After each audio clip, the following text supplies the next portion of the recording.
I thought that I was making it up. I was like, ain't no way. The monkey's off my back and daddy's home. I don't really know why I said that. It kind of just came out of me. It just felt right. Daddy's home. Iggy had a stellar weekend. The monkey's off my back and daddy's home. Just so you know, Big Poppa Jimmy. Yeah, that's me. I'm Big Poppa.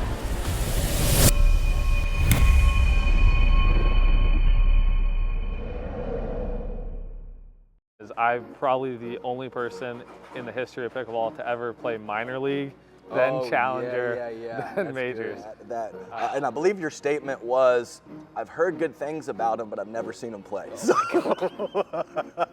we're really bad. Yeah, we're gonna move on. Okay.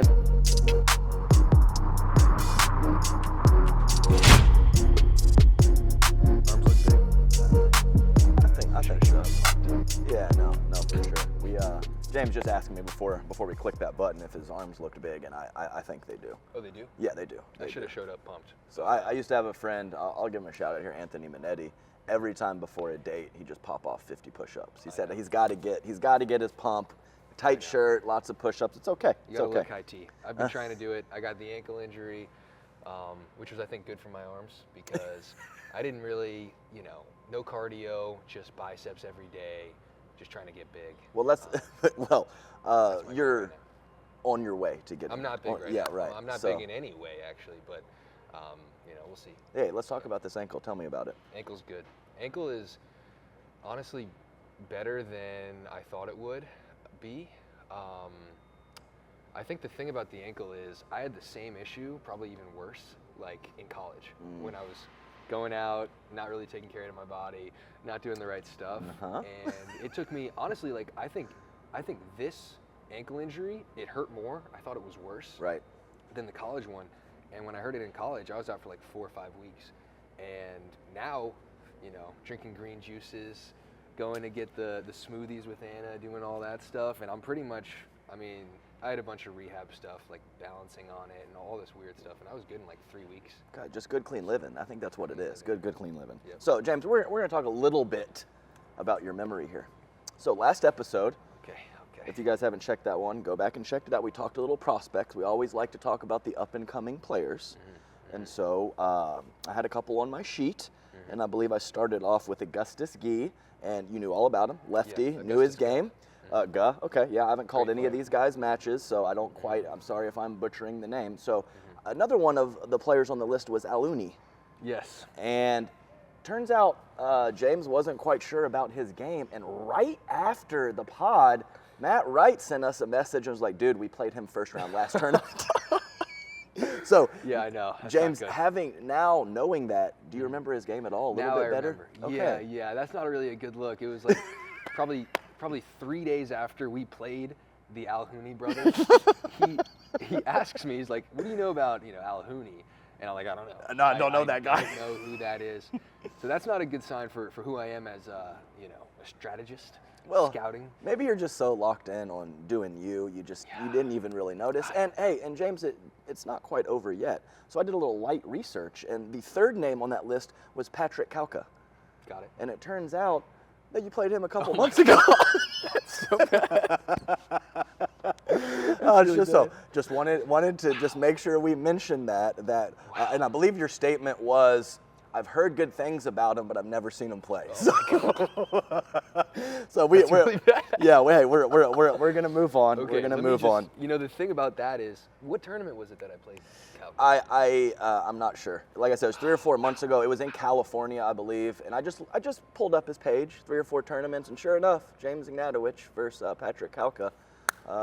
That's not good because I try to respect my opponents, my first round opponents. I always check out who it is, but I think what it is like it's like a qualifier, and it says like qualifier TBD. Yeah. And then you show up in the morning and you're just like, okay, whoever it is, it's TBD. I'm just gonna go out there and dink. That solved it, I think. Wow. Okay, so I'll think about it. But no, now I know. I remember the Alhuni brothers. They played well. Okay. Big lefty. One of them was in front of me. He played well. I think he's I don't really remember much about the righty, but I remember the lefty one having good hands. I think he has good upside. Okay, good. All right. Well, just wanted to touch on that, and just I gotta roast you just every now and then. Every now and then I gotta roast you. Okay, so let's. We got 2 big-time tournaments coming up. MLP here, all in the same spot, Brookhaven Country Club. Yep. You were in a little bit of the pool of death last tournament. Definitely. And we died. yeah, and you died, but you were able to play a little bit of spoiler on that last match against the Utah Black Diamonds. Is that correct? Yes, that and is. they are in your group now. So let's discuss some of the matchups in your current group, which is Miami, Brooklyn, and the Utah Black Diamonds. So I'll go through the players on those teams: the Utah Black Diamonds, Annalie Waters, Irina Tereshchenko, the cousins, Thomas Wilson, AJ Kohler. We have Miami, which is Tyson and Federico, and they have Hurricane Tyra Black, and they had Allison Harris last time, but they have Mary Brasha back. And then for Brooklyn, I believe it's Catherine Parento, Andrea Coop, Tyler Loong, and who is it? Hayden. Hayden, Big H. How do you and forget Hayden? Well, he was out with the migraine last tournament, which was a very sad story, but I really like watching him play. Let's talk a little bit, since you were able to play spoiler with the Black Diamonds, talk a little bit about that matchup last time and what you're expecting this time.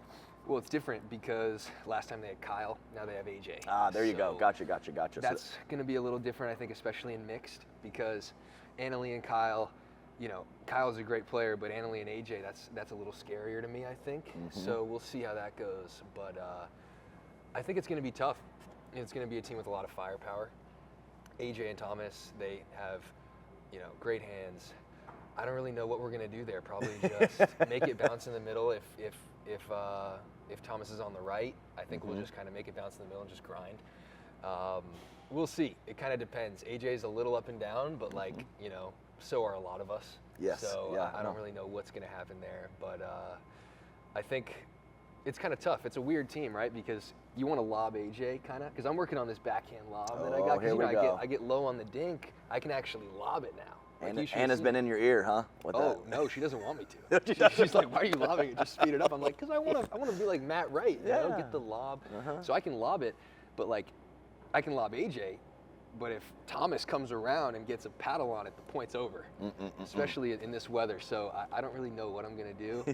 I've been working on my full bag speed up. I like that one. I think in this weather too, that's good. Full bag. And I like the full bag. I didn't really use it that much, but I'm really having great success with it in rec. Probably because people are like, dude, why are you full bag speeding up in rec? Yeah. But I'm liking it because I put so much legs into my dinks that it doesn't really look like I'm gonna full bag. Gotcha. Like if somebody, they dink like this, then they full bag like that, it's okay. Yeah. But I'm just a little. I can't really tell. For you guys who don't know, full bag means not really trying to keep it in the court. No. So sometimes you're speeding up. If you catch them, that's great, but you're trying to put it in the back part of the court. No. Full bag is you are going for body. Oh, yeah. And I'll tell you what. Some of the best people to full bag are the ones with the best hands. Exactly. Because they don't like to get out of the way. They like to thunder punch. They like to do their thing here. So me. Yeah, there you go. There you go. I don't leave anything. And I actually got on court for a few games with Thomas and AJ yesterday, and AJ's tough to attack, man. He really is. I was struggling and I was a little tired, but I don't think it mattered. He was on my stuff, but I did tell him though, he has a top 1,000 overhead in the world. His overhead's not very good. So I see what you're doing there, but sometimes when you lob one player, the partner gets it. And Thomas Wilson, my God, he best hit overhead in the game. Right there yesterday, right here. Oh, it was right to right. It wasn't a full overhead, but ambitious speed up from my partner, Thomas Wilson, forehand, zip, doop, right here. No concussion, I'm good, but man, it didn't feel great. So, and AJ has great hands. AJ has really good hands, and so does Thomas. Yeah. But AJ, I think, has particularly good hands. Right. So and Thomas, it's more like I feel like you can occasionally catch him. He likes to load up a little bit, but AJ's just all right here, and it's very difficult. So, for sure. Okay, so Miami, we have Tyson and Fed. Very familiar with both players. Fed down in South Florida with you, and Tyson. You guys have played some tournaments together. So I've played like 5 doubles tournaments with Fed. Really? I didn't even know that. Yeah, I didn't even know that. Because we lost first round back in 2022. That's when you were the singles guys. That's not the case anymore. We were the singles guys, and we just didn't do well. We just didn't do well. We got, it's funny, Nationals last year was when we started to get good at dubs. We got 5th, 6th. in men's dubs at Nationals last year. We took out some good teams, took out Thomas and AJ last year, which was like, whoa. But yeah, I'm familiar with him. But anyway, who cares? Keep going. Yeah, so I believe last tournament we saw Fed exclusively on the left in the previous MLP, and you expect that to continue? I think so. Yeah. They went 2-3 or 3-2. One of those two. I think it was one of those two, yeah. So I called 2 of their matches, but I'm not sure about the other ones, yeah. So they'll probably stay that way. Yeah, I would think say so. so. And they, I can't, obviously Tyson has the flexibility. I'm not sure when I've seen Fed over on the right side, or it hasn't been too, only with you, that's right. But he plays a solid game over there. I would say it's maybe not overwhelming, but there's not a lot of weaknesses. He's gotten a lot better at his forehand Ernie. He's got a nice forehand in the middle attack, and he can go to a lot of the spots. So two maybe not terrifying players, but 2 just very high floor players that you are going to have to beat if you want to take them down. It's tough. Yeah, I think that team is Fed. I mean, well, both of their dink quality is so high, so it's not easy to attack them. And I think, maybe they're not the best counterers in the game, but both of their games are made so that they don't have to counter off of like dead or bait dinks. So their dinks are really good, and it's tough to attack them. I haven't played them, but I think that if you get something you like, you can go at them, but they're not going to give you too much that you like. And they're so good in transition. I have not seen Fed miss a backhand dink since I played with him. He's so solid. His both great thirds. I guess you have to return to Fed because they're so good at driving the ball. If you return to Tyson, Fed's crashing. You don't really want that. So you got to keep returns on Fed, and Fed doesn't miss thirds. Right, yeah. So they're going to get in. Yeah, I think that's a pick your poison situation, but I'd much rather have Tyson poaching with the backhand than Fed with the forehand for sure. Big serves too. They both have pretty big serves. I think it's going to be a tough team to beat. I think when Riley and Christian beat them, it was mostly just because Riley was, from what I saw, just pulling a lot, and he was taking a lot of court. And I think the only way to do that is, the only way to play that team is you're going to have to pull a lot, and you're going to have to just trust your hands. Yeah, go alpha. Yeah. So, all right, no, that's good insight. And Loong and Big H, and I would, probably say that is the weaker of those 3 teams. Not positive. What would you say? Big H on the left could be a weapon. Okay, with a little lefty backup too. Just saying. So that's nice. As you would have to say one of the weakest parts of Hayden Patrickman's game is his wing, just flat out wingspan. So so if he has some lefty help, that's nice. That's nice. True. So because sometimes when he gets spread out, but the kid's got some slippery stuff, and he's got some pretty quality hands as well. He does. That's the thing. I mean, he'll be in front of Jay, and I actually played with Hayden when he was in front of Jay last season when Jay was on the St. Louis Shock, and. Not a good matchup for Jay in that particular matchup, so I don't know what we're going to do there. But Jay's got the new paddle, pop-ear paddle.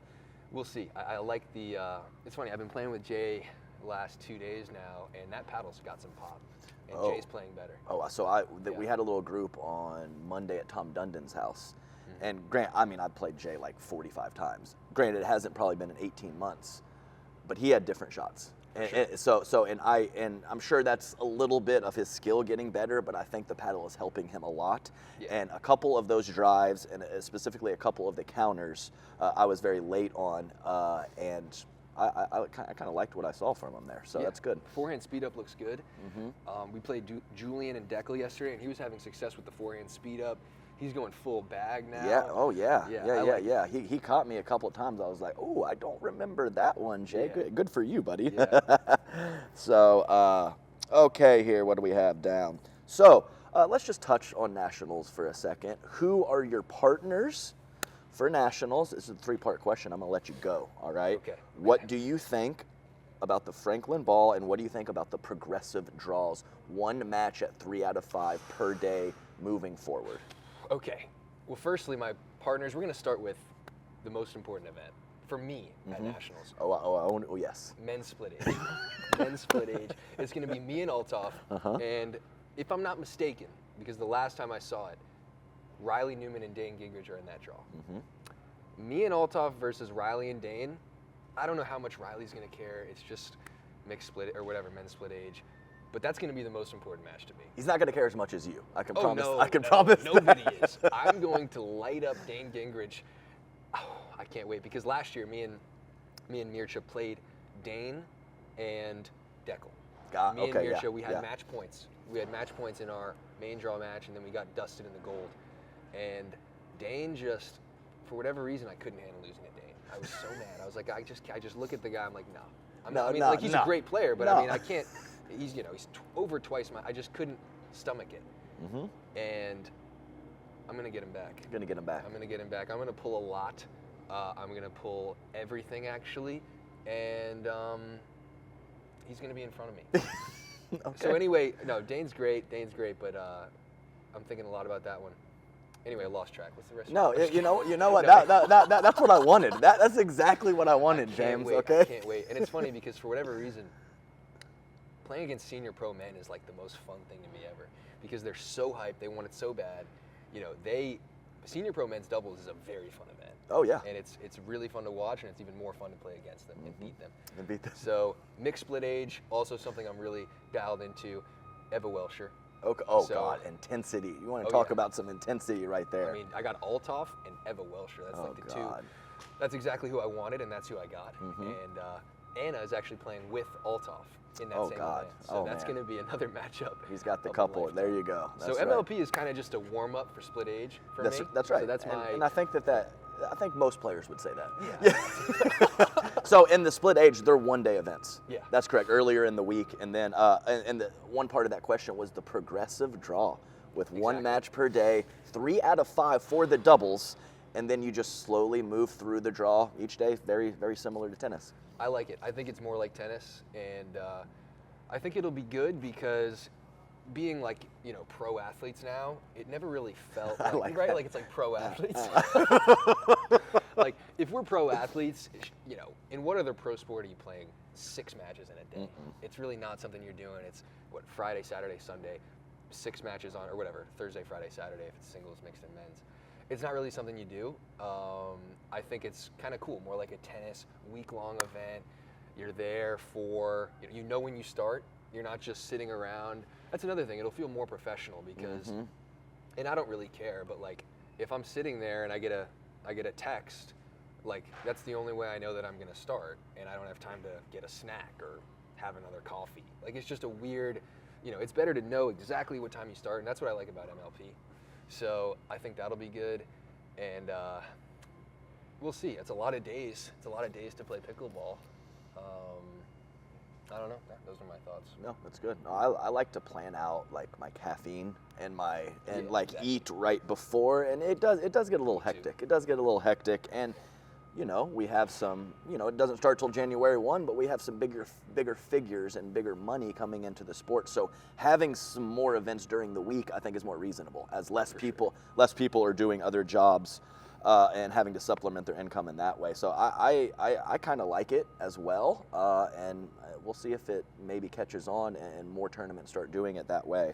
And then go, I was please. just saying also, like, I like the fact that when it's structured, I'm not rushing around all day because I've got so many, you know, like caffeine, I got to eat the right food. Like I'm so like anal about my preparation, and I've got to have everything that like I'm probably #1 in the pickleball world as far as like denied pictures and autographs, because I'm like, sorry guys, I just can't. I've got like 2 minutes, I'm on the court, you know, like it's just, I feel bad. No, like some little kid is like, come on James, please. I'm like, no, I can't. Gotta get my caffeine. I gotta get my caffeine. It's not really, but it's, I mean, people don't realize, I mean, you have to go get some work done. Maybe you have to use the Theragun. Maybe you have to change clothes after every single match. Like it's literally a process. And you know, when you're in these intense moments, the in-between kind of gets looked over, but it's real. It's real. So, sure. Franklin ball. Tell me about the I Franklin love the Franklin ball. Okay. I love the Franklin ball. I think makes it easier for me to get up to the kitchen. Makes it easier for me to dink, but I can still put it away. Right. So it's perfect for me. Yeah, and I think that's. I obviously used to play a lot with Deckel, and I think that a player who has the ability to hit through the softness and still put the ball away has a big advantage because it lifts up your soft game, like you said. So, for sure. So getting to the kitchen a lot easier, and you know, and it's kind of like that battle of you speed up with a hard ball, your speed ups are going to be better, but the counters are better too. So it's this kind of this chess match back and forth. It's like maybe you shut it down with the Franklin. I'm not so sure. Maybe you speed up just as much or more because those counters are coming back slower. I would speed up more with the Franklin because I think that with a harder ball, faster conditions, the speed ups get a little better, but the counters get a lot better. A lot better. So I think that's same thing with paddles, right? Hotter the paddles are, I think the slower the game will actually be. Yeah, sure. It's just so risky because if it's not like really good, it's really bad. So and like how much better can a speed up get, right? Like you can speed up with an 006, really soft paddle, still hit a great speed up. Sure. You can get a lot of action on it. Sure. Difference in the speed ups between like an 002 or an 006, I don't see much. It's just the counter that's like a huge. Is the biggest difference. That's right. I mean, the spin helps, but the court is only so long. So unless you're going, as you previously mentioned, full bag, it's not much different. Counter, much different. So that's what I've noticed as I've moved over to Selkirk as well. Nice little grip on some of the speed ups helps, but really this is what I like the most. Yeah, so, me too.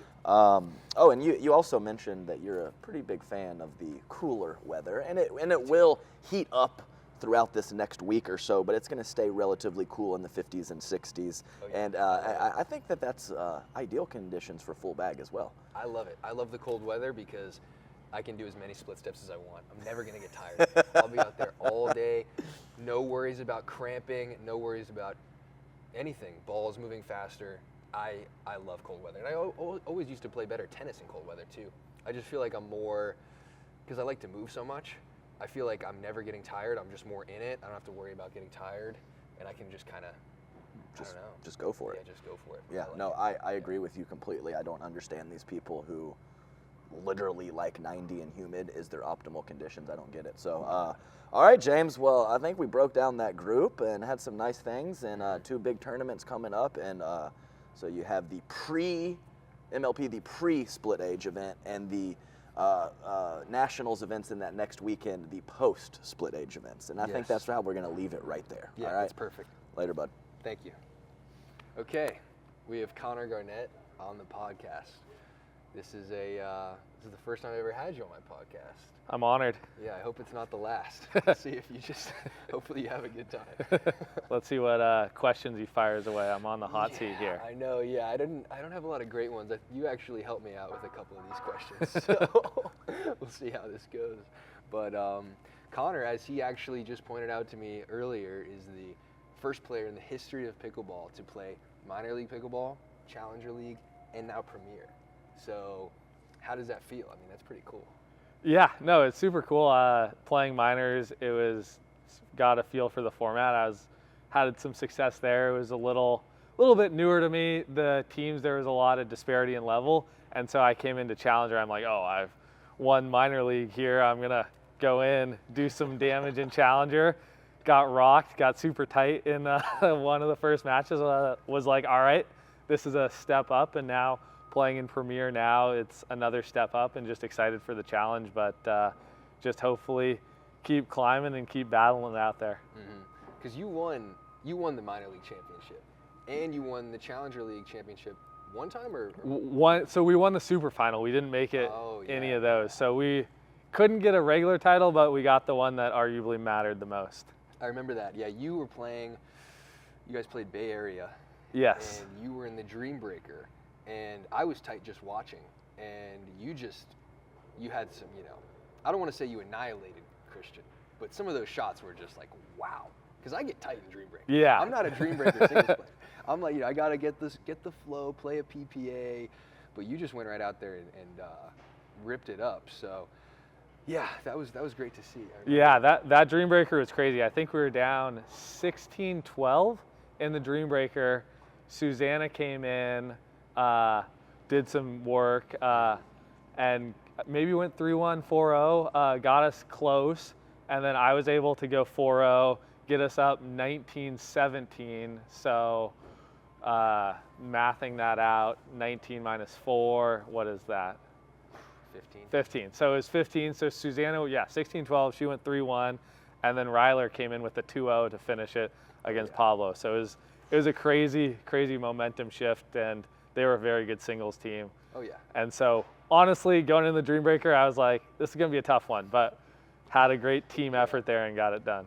Yeah, it's funny because Susanna, I was just thinking about it. Like, she is such an interesting singles player because when I watch her play singles, I'm like, this is no tennis background for sure. Or maybe it's minimal and like does not look like a singles player, but she can just rip some drives and just like, I don't know, she can play some good singles, and she kind of came up clutch there. Oh yeah, she started that momentum for sure. Keeping us in contention there was huge going 3-1. She hits that serve so well. Her passing shots, she's got a little funk to that shot that does some damage, makes people uncomfortable, and she put us right back in that, and then the whole team was able to come through and get it done. Oh yeah. So now we're in Premier, and you have DC in your group, Atlanta in your group, and who else? And Columbus. Columbus. Okay, nice. So what are your thoughts on this group? Yeah, I mean, every group in Premier is tough. We've played the Bouncers last time, so hopefully we can have a similar result. It's a very solid team. But Lycan got Rafa in men's, and then we'll see who we're kind of picking up for Etta, but we got a strong team, got good vibes. I mean, we're all staying in the same house, you know. Oh yeah. That always helps out a little bit, get some good team chemistry there. Mm-hmm. Yeah, I mean, I just played, so for you guys who don't know, me and Jay just played Rafa and Connor in some rec. Little money on the line. And me and Jay, you know, we came in with the win. I'm not going to say it's Connor's fault. I mean, Rafa and rec is a little, you don't know what you're going to get. But how is that playing with Rafa? Because he seems like, I mean, I played with him. It was so fun. We played Seattle together. Got to the quarters, lost a tight one to Dylan and J-Dub. But he's a really fun guy to play with. You just don't know what is happening. Yeah, in MLP, he brings the chaos, which is good because in those pressure situations when people get tight, he can really put it on them and get them in that zone. So being able to kind of play that role of going big at certain times, but then also making sure that I'm dialed and kind of there to kind of clean up is super important. And I mean, I like to think of rec on Wednesday as like you boost the other guy's confidence. So then when you come into the actual matches, we're ready. But no, they did beat us 3-0 or something like that today. 4, maybe. But yeah, no, that was fun. And I think, well, so actually, you aren't going to have Etta for this one. Yeah. So you guys are going to have to take somebody coming in from Challenger that lost in Challenger. Mm-hmm. What are your thoughts on that? Did you play mixed? You played mixed with Etta at the last event. Yeah. Right? Because Leia and Rafa played together. Okay. Is there anybody you have your eye? Anybody you hope is going to lose in Challenger that you can snap up? You know, I'm just hoping for great play and Challenger. That's the PC answer there that I got to give. But no, I think there's definitely, I mean, there's a lot of players in Challenger that we're looking at, and Leia is versatile where she can play both the left and the right. Mm-hmm. So it really depends on who gets kind of knocked out. I mean, there's players that I've played with. I mean, Susanna last year I played with a ton. So that's obviously one where I would feel very comfortable. And so finding someone that I've played with or someone that Rafa's played with, and so it's more of a known risk is going to be kind of how we're looking at it. But that I think there's a lot of good options out there. And that's the good thing about Leia too, is like with her game style in women's, she can be sort of that alpha player. She can be aggressive. She likes to play the left, attack out of the air. I think it's, you know, that's something that I think she can win with a variety of players. Yep. And MLP is also such a crapshoot. Like, you just don't know what's going to happen. So, I mean, if I were picking somebody out of Challenger in a situation like you guys, I would just want somebody that's a gamer. Yeah. I think the biggest thing is you just don't, you know, who knows, better fit maybe matters, but I think you just want somebody that's going to not get tight. Yeah, gamer, chip on the shoulder, played a lot of these people before. Those are kind of the 3 factors that I think are super important. Because if you have someone fiery out there that's played in those situations, they're going to do well. Oh yeah, and especially coming from Challenger too, because I never played in Challenger, but if I would imagine if I did and I came straight to Premier, like I'd be a little like, okay, a little tight, you know, try to find somebody that definitely wants it, is going to be intense, match Rafa's energy, maybe go for Jill. Yeah, I mean, that's definitely an option out there. I mean, Jill's going to be a tough competitor in an MLP format. I mean, Jill I think and Leia, 2 best friends, that could be fun. Yeah, I mean, Jill took it to me in the Challenger, the one final we got to.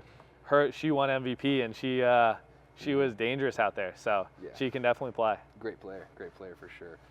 So this is something that I wanted to talk about because people tell me, they're like, oh yeah, they think I have one of the best two-handed backhands. And every time I'm like, I think mine might be the best, they're like, actually, I don't know. I think Connor Garnett's is better than yours. I get it. Whose is the best? No.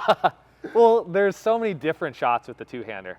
And I mean, I'm just better at, no, I'm just kidding.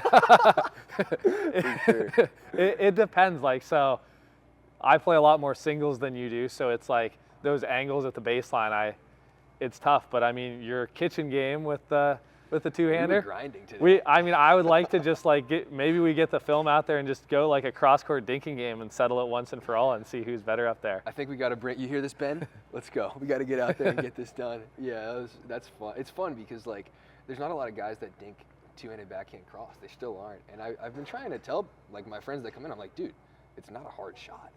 If you had a two-hander in tennis, you can figure it out. But like, even Zane's got a good two-y, but he doesn't really dink cross like we do that much. Like with the two, I think it's me, you, Riley a little, Julian a little, but I would say, and I've actually like kind of seen your two-y and changed a little bit of my dinking because of it, where it's copying me makes sense. Right. And it's going to be really awkward when I beat him at with his own shot, but it's like pulling someone out wide there.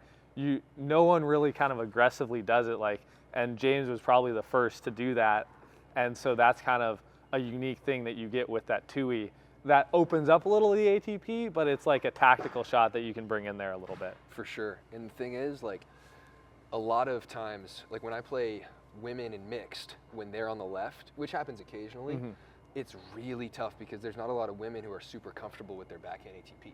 There's just not in the game right now, and I love that formation because I'll just go all the way.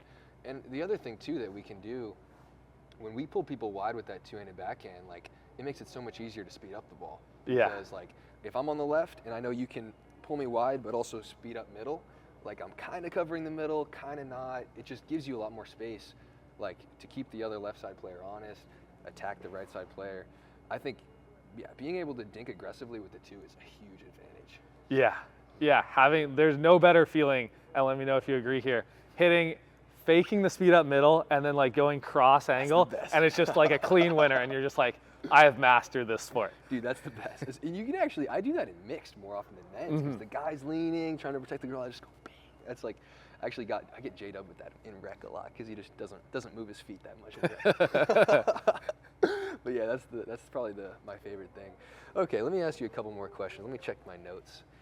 Hopefully this doesn't mess up the flow of this amazing pod. Oh yeah, let me ask you this. Actually, nah. I'll just ask you who you train with. Like who do you train with, and like what's your group at home? You live in Washington. We actually practiced in Washington. Me, you, Vivian, and Jason Louis. Yeah. And that was in Irina, actually. That was fun. But what do you do? Like, do you practice with like a good group often? Yeah. So I grew up in Washington, but I'm out in Cali now.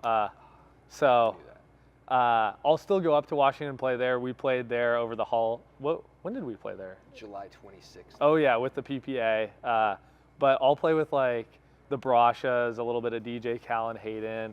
But honestly, like what I've found is just having some people that are kind of buddies that are not necessarily pros that you can just drill with and do that. Sure. Like that's kind of the next level because there's not a lot of drilling in pickleball right now.